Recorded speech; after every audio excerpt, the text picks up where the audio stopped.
I just think that we used to live in a world of bullshit, and that the internet has exposed all the bullshit. And everybody who made a living off of bullshit is going out of business. And that appears to be a massive amount of traditional institutions, whether it be universities or traditional media or politicians are the kings of bullshit, okay? I just think they're all being exposed. But how do you solve that? Because I think it's being solved. you're putting a lot of by doing that, we're putting a lot of ownership or decision making on the actual user, the actual citizen. That's the market. The market decides, and the market doesn't want bullshit anymore. Yes, but not everybody has the time. The average person, and I'm not saying American, the average person in the world doesn't have the time to dissect the bullshit from the real news, or even get multiple sources of information. I actually think people's bullshit detectors have never been stronger.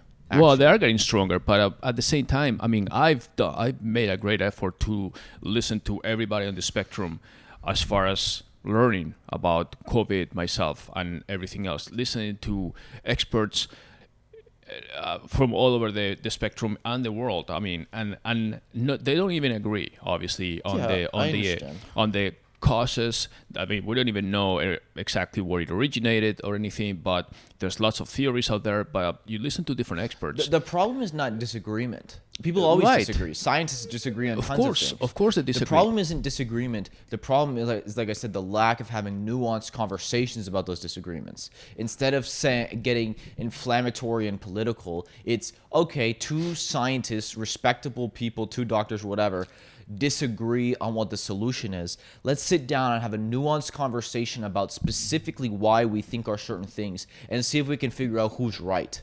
That's what it is. But you can't do that right now. It's just, it doesn't seem like it's possible. It's gone from being a health issue to becoming a political issue in all countries. In all civilized countries now, basically, governments are put on the spot or being questioned or being replaced or having elections where their whole success ratio or rate is based on how they dealt with the pandemic. Forget about everything else. And that's why, I mean, the U.S. has elections in 90 days or less. And forget about everything else in the country. Now it's going to become, the pandemic. That's the main topic. To the point that now they're even saying, Trump is trying to accelerate a vaccine so that he can claim victory. And then come November, they're going to put a vaccine that is not even 50% success rate or anything, just to claim that this is fine and everything is solved. It's like, no, I mean, we're trying to find a vaccine or something that is going to work as soon as possible. But I can see that coming October, November, we're going to get into flu season and people are going to start mixing the COVID with the flu and the cases and all the stuff. And then all the hospitals and all the clinics are going to start saying, we're seeing a bunch of cases. People are going to think that they have COVID when they actually don't have COVID. I mean, it's just crazy. And we're going now into treating this as a political situation versus a medical issue. A medical issue is like you deal with it and let the medical community agree, and then the government helps however they can.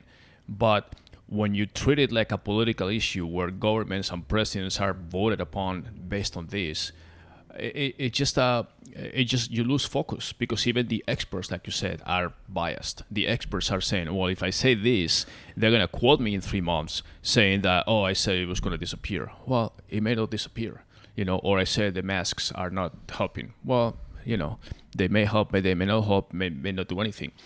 So I don't know. It's just becoming like people are trying to say, okay, enough of this shit. I mean, I've already played by the rules for 2 months, being at home and doing nothing, and basically just living off the government if I'm at the mercy of their unemployment payment or check. And now I need to make a living, because the effects of not working are worse than the effects of possibly getting sick.